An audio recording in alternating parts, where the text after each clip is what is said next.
everyone. Welcome to the Horror Realm. I'm Travis Bruce, and today we're doing another Women of Horror Spotlight. Today I have with us, she's an author, and she has a book series out.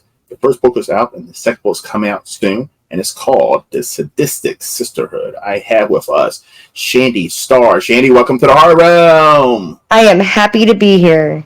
It's a pleasure to have you on. Tell us a little bit about this book series, The SADISTIC Sisterhood. So you really have to have a dark humor walking into this book. I have a past in true crime, psychology, that sort of thing. I really enjoy studying serial killers, actual serial killers, and understanding what makes them tick. But I couldn't pursue my career as a criminal psychologist due to having children and that being a little on the scary side. So writing has always been a passion of mine since I was a child, so I combined the two. More of a fictional serial killer series. They are based on, they're related to actual serial killers, fictionally, of course. And it's not so much about who they're related to, their crimes, as so much as them building up a club. So it's told through Claire Heidnick's eyes. And she is essentially fictionally related to Gary Heidnick. And her best friend is Amanda. And Amanda used to be friends with the BTK children. And so her tie isn't too strong as the other girls, but the two of them end up starting a club of sorts to kind of become the next infamous serial killers. It's kind of like Mean Girls meets Dahmer. I fucking love that idea. It's badass.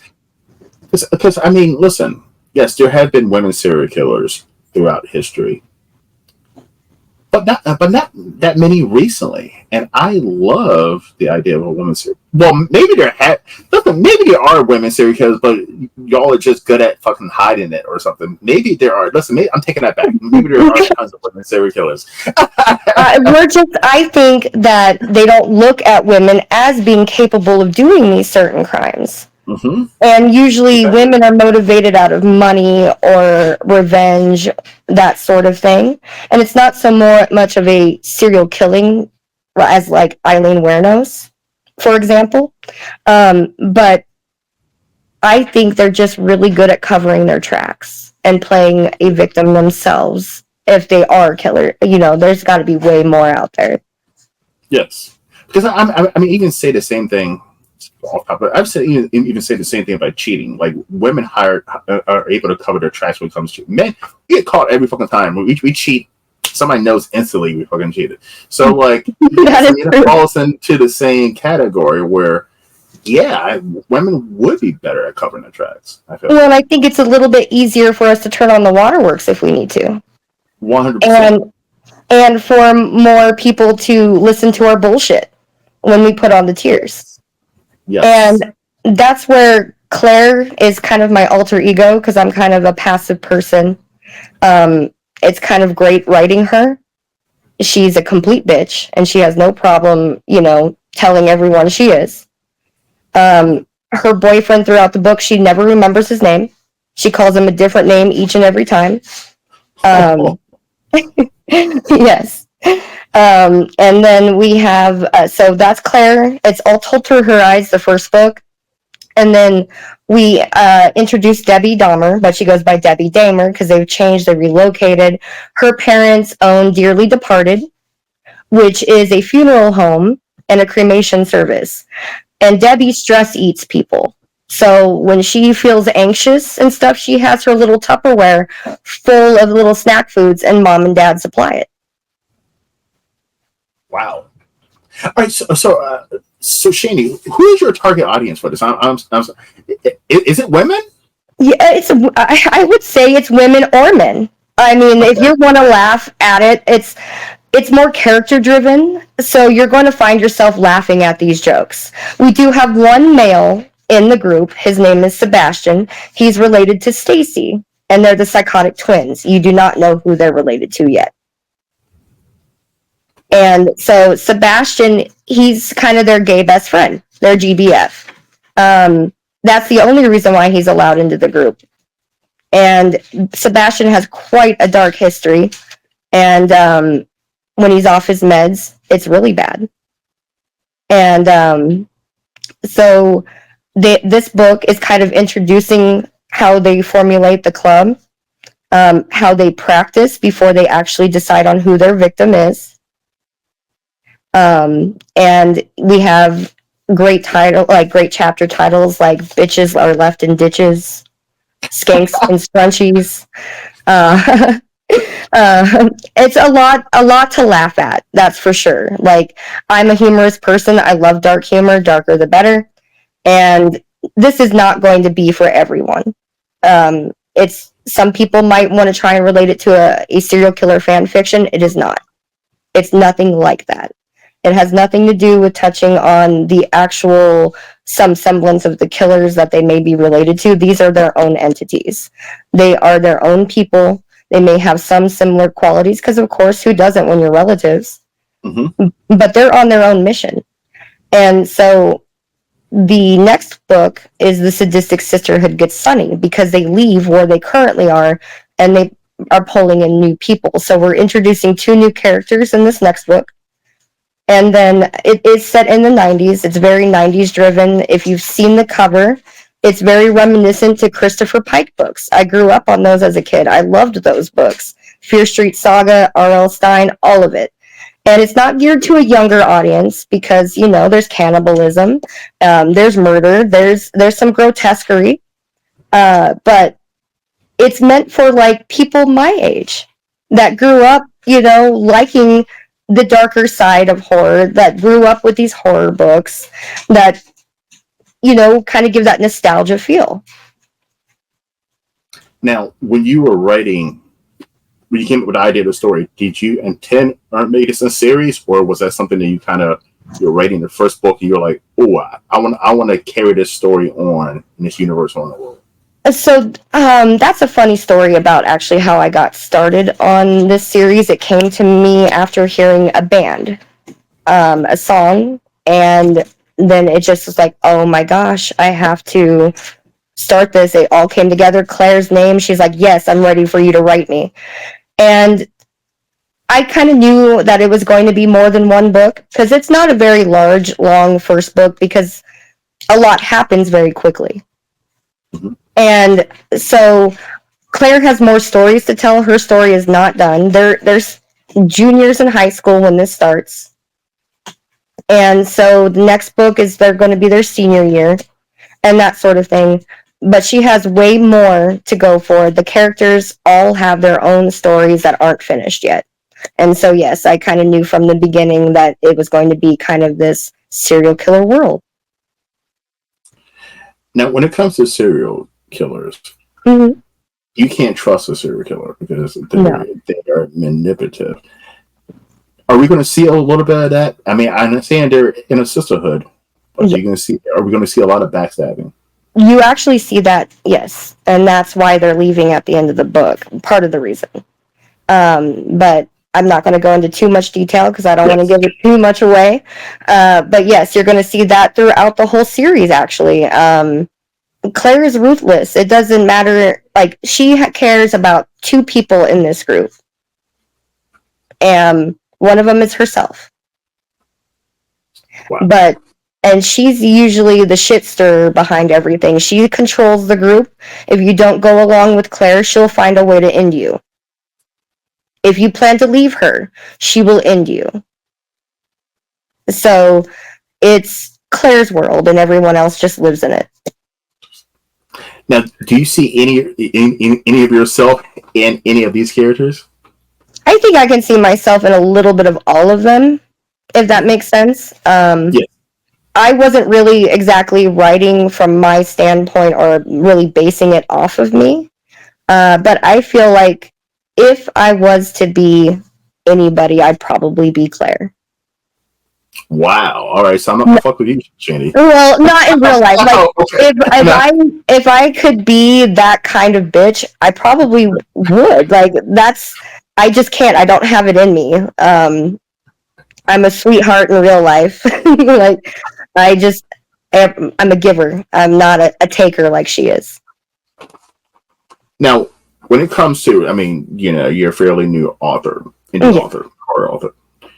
What are some struggles that you've ran into? Because listen, I have a lot of people who are thinking about writing their first book, or they don't rip the book and they're just sitting on it.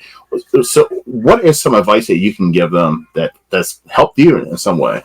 So I have been writing since I could write. As soon as I learned how to write, I was writing. The confidence in myself to actually come out and publish something wasn't until later in life. And all I can say is don't stop writing, don't stop creating. If you have an idea that you think is great, put it out there. What do you have to lose? Other than regretting that you never came out with it to begin with. Like, if writing is your passion, writing is what you love to do, don't stop. Don't second guess yourself. I have to work a full-time day job, so getting advertisement out for the book has been hard, especially when you're doing it all on your own. But I have the book in 4 countries. That is something I have totally made the child in me proud. And this was my dream. I'm going to continue with my dream, and if it's others out there, don't stop. Don't have that confidence in yourself. Put it out there. I agree, and just see what happens. I mean, listen, I did the same thing with my channel. I saw what happened. Here I am, and here you are. Yes, for sure. Now, Shannon, we're in the PC culture right now where there's triggers, warnings, and people you get offended by every fucking damn thing. Is that something? Is that something that you're concerned about when you do your writing, or are you like, fuck it, no, I'm going to put out my story, and if people don't like it, or if it's not for them, screw them. Well, so that's basically where I'm at. Like, I know coming out with this book when I first came out with it, it's not going to be for everyone. I'm going to probably have a lot of backlash. I'm probably going to have, well, you're a serial killer sympathizer or whatnot. But people have to remember, this is fiction. It's not real. We have to stop taking shit so damn literally. Like, enjoy life. Find that little piece of you that enjoys smiling and not tearing people down because they don't follow what you want, or you may not personally agree with it. Instead of just scrolling on by or walking past it, you have to say something. Why? So no, I don't care. I was literally doing this in I do that face of horror scam shit, right? Videos.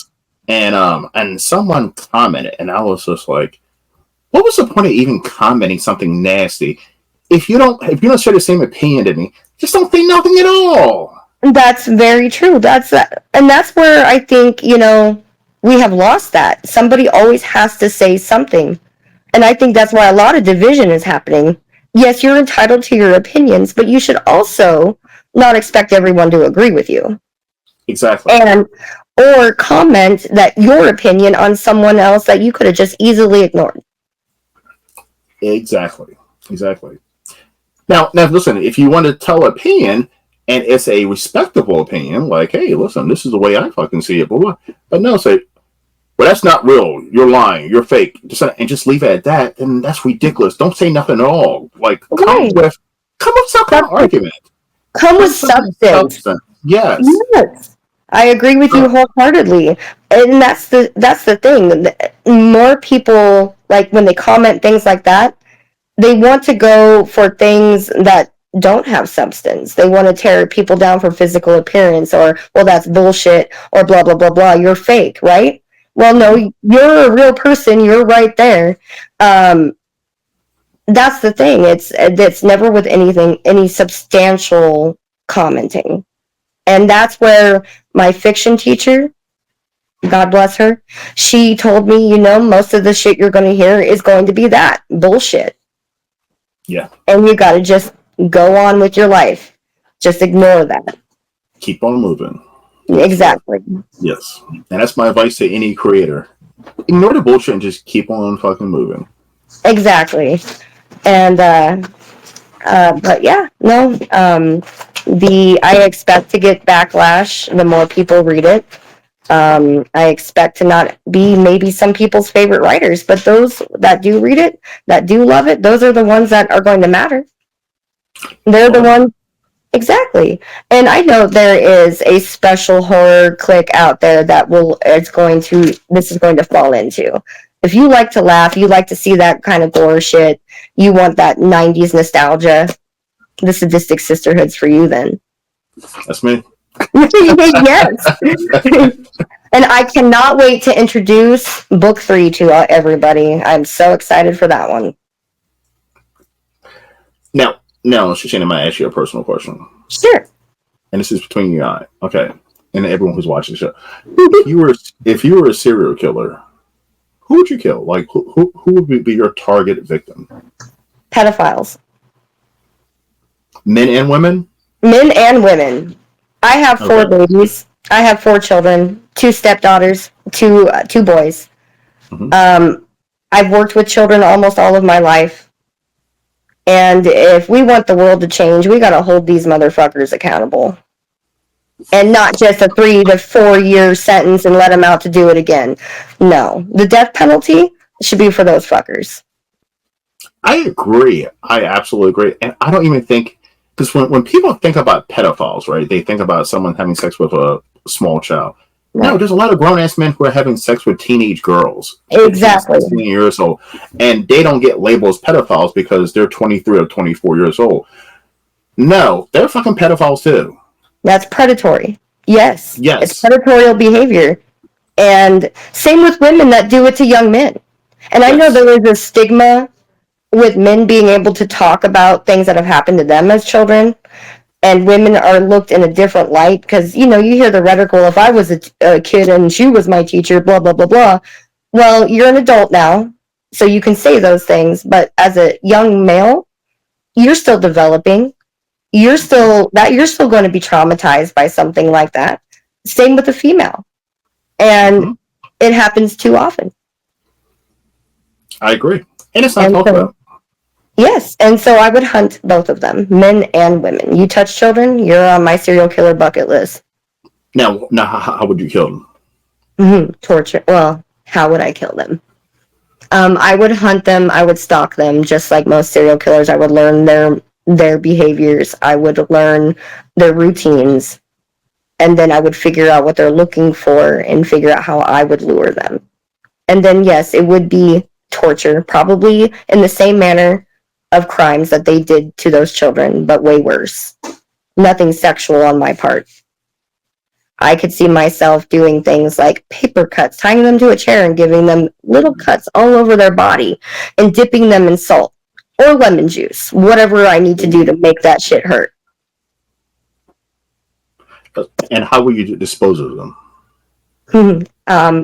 Well, pig farm, hog farm. They eat everything. Shani, I don't know if you see what I'm saying. I'm trying to analyze you to see if you're really a serial killer. I'm joking. I understand. My significant other, he likes to say, I'm a serial killer all the time. Don't tell me where you hid the bodies. I don't want to know. We have True Crime Tuesdays in this house. Like every Tuesday, I'm checking out that chapter in the True Crime News. I'm a mortician, so that's my day job. So people automatically, because I always say, well, this is how I would dispose of a body if I don't kill someone. People automatically think I'm a serial killer. No, I'm not a serial killer. If I was a serial killer, I wouldn't be bragging about it, how I would kill somebody. But no, so I have the perfect job for it now. All right. All right. Do you have a crematorium? Sure do. Yes, I do. Yes. People bacon. But it's so easy. Jeez, and I'm an FBI looking, but it's so easy if you're intelligent and it's so easy to make people disappear. And I don't think the average person knows that. When you see those people who are on the milk cartons or the teenage girl or the guy just disappear, and you never find them, it's so easy to make people disappear. It is. The average person knows that, how easy it is to make someone just disappear. Well, I live in Nebraska. I live in Lincoln, Nebraska. So we're right along I-80. I-80 is one of the biggest areas, especially through the Nebraska region, for sex trafficking, for the switch-off points. There's a case I've been following here since last November. His name is Tyler Goodrich. He has been missing in Lincoln for almost a year now. He up and left one night, and the last of his security cameras showed him walking away from his home, and he's been missing this entire time. It's like he just up and disappeared. Wow. So it's so easy to do, and like it really is. It's so easy to do. It's so easy to do, and like the like you were talking about sex trafficking. Mm-hmm. One of the tactics that I'm not going to say their name. I don't want them to come after me, mm-hmm. but you know who I'm talking about, I think. But one of the tactics they do is they recruit these young, attractive college guys. And they have these young, attractive college guys. And I know this for a fact. Mm-hmm. They have these young, attractive college guys, usually African-American. And they have them prey on high school age, teenage African-American girls. Because high school girls want older guys, grown men. Right. And what happens is, these teenage girls don't tell their parents, they don't tell their friends, they don't tell no one about these guys because they don't want the guys to get in trouble, they don't want to be ashamed. They just disappear. I know. And it's horrible. And it's not talked about enough. No. I feel like America still suffers from missing white girl syndrome. We don't talk enough about the Native women that go missing, African American women that go missing, Hispanic women that go missing.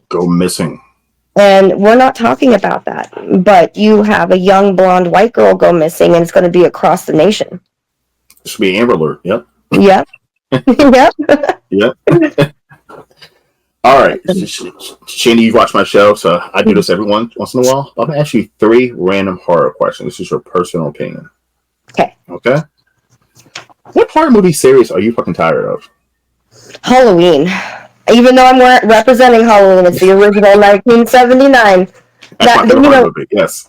They need to let that shit die now. I agree. It needs to be gone. It does. The last couple, I mean, let's tie it up now. Jamie Lee Curtis, I love you. You're the scream queen of my dreams, but it's time for you to retire her. It's time for Michael to put his Captain Kirk mask up. Yep. There's nowhere else to go with Halloween. There's literally nowhere else to go. I don't care. You could be the most creative filmmaker ever. There's nowhere to go with Halloween. Exactly. They've done it all. And I feel like that a lot about Scream as well. And even Friday the 13th.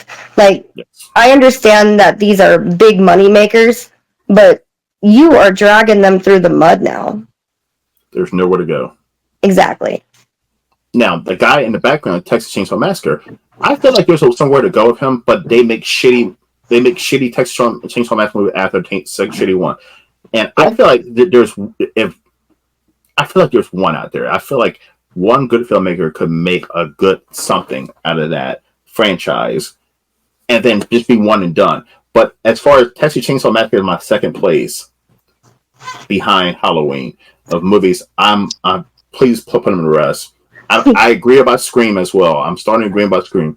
Put that away. Put The Conjuring away. Yes. Put Friday the 13th away. Some things just don't need sequels to them. They, are continuations after 7, 8, 9, 10 movies. I'm about to say that about Terrifier too. Put that shit away. Well, I kind of want to see Terrifier 3. Art the Clown. I love him. Well, I'm gonna watch part 3 in this net, but let's not make any more. Let's not continue. Let's not. I mean, listen. Let's come up with some fresh ideas in horror. That's my whole thing. Let's come up with some fresh stories and fresh characters. Yes, we need some horror icons of the 2020s. Yes, I agree. All right, the second one is, what is one horror movie that everybody loves, and you're like, I don't see it? Probably The Conjuring. I'm not saying it's not bad, but my kids kind of wore that one out for me, and that's their favorite horror series. But everyone hypes it up. It is good. The first one is good. Mm-hmm. But watch it once. It's a one watch. It is. It is a one watch. Elizabeth or Ed and Lorraine Warren, like their stories are great and what they've done throughout their lives. It's fantastic. Um, but I'm also kind of tired of exorcism movies. Like like I don't know. Yeah. I'm willing to watch anything that anyone says that they love because if it's horror related, just to give it a shot once. Mm-hmm. But I would say The Conjuring for me on that front. Like everyone loves it. Yes, it is good, but is it as good as like The Exorcist? No. No, it's not. No. And please don't make any more Exorcist movies either. I just hands down agree with you on that one too. leave that alone. Leave it alone. Mine is Terrifier, the first Terrifier. I don't see the. I'm not saying it's a bad movie. I don't see the. Yes, but people talk about it like it's the greatest thing ever. I'm like, it's okay. I mean, yes, I think it's because of the amount of gore that that's what people were kind of shocked from, and I think that's one that they're holding on to. But I agree with you because, yes, Terrifier is one of those. Terrifier 2 was way better than Part 1, so I have to give it that. But Part 1, it's rare when you see a sequel that's better than the original. Yes, and Terrifier is one of them because Terrifier 1 for me was, yes, the gore was great, Art the Clown's great, but there was no fucking story. I mean, it was just like it kind of dragged. It's just dragged for me. Yeah, I agree with you there. It felt like there was not much plot. He just kind of appeared and started tracking this girl down and killing people left and right. I agree. Yeah, at least Michael had, he had a backstory. We understood why he did what he did. We understood why Freddy did what he did, even though he's a pedophile, and I don't know why people like him so much.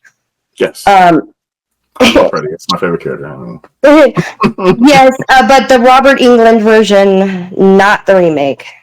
No, I don't. Listen, Nightmare on Street is another one. Mm-hmm. Leave that alone. Just leave it alone. Just leave it alone. Just leave the old stuff alone. Let's make some new stuff. That's my. There's a lot of great indie filmmakers that can put something out new. So let's go ahead and do that. Yes, let's give them a shot.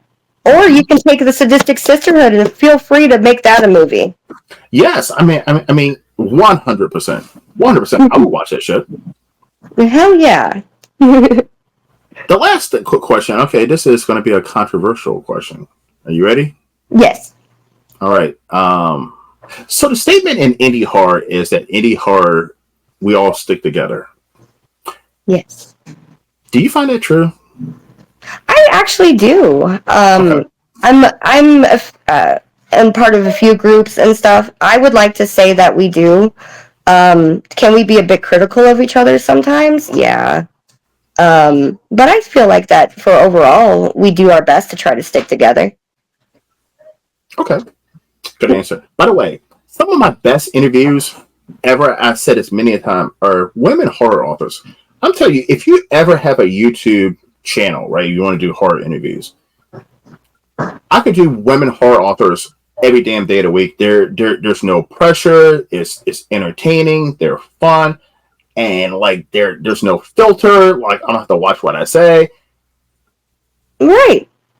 Indie women horror authors are the best interviews. This is for anybody who's a YouTube channel. That's where you go. I wish I could do a whole channel of just women horror authors. Why not start a side channel? Do you know how exhausting this is, Shane? I understand. I would love to. But I gave women horror authors, or women in horror in general, just their own playlist. So I try to incorporate a couple women of horror. Like I think this whole entire week that this interview is running, it's all women. So women get their whole week. That's fantastic. Yes. All right, Shandy, where can everyone find you? So I am on Facebook under Shandy Star. We also have the Sadistic Sisterhood page on Instagram. We're also on X under the Sadistic Sisterhood. And where can we find your work? So Amazon, currently, we are going to be launching a website where you can purchase from us directly here within the next year. Hopefully sooner than that. But right now, you can find us on Amazon. We're also on Kindle Unlimited. You can get physical printed copies of the book. You can also order them directly through me. I will sign them and send them to you as well. Sweet. Shani, listen, this was fun. I love to have you back on anytime. Listen, That would be great. For your next book and your next fic book. So just hit me up. All right, listen, everyone, go over to Amazon and grab your copy of this Sadistic Sisterhood. And look out for several other couple books that are coming out soon. And definitely follow Shandy on social media. All right, everyone. Well, thank you for coming to the Horror Room. I'm Travis Bruce, and that's Shandy Starr. We'll see you next time. Take care.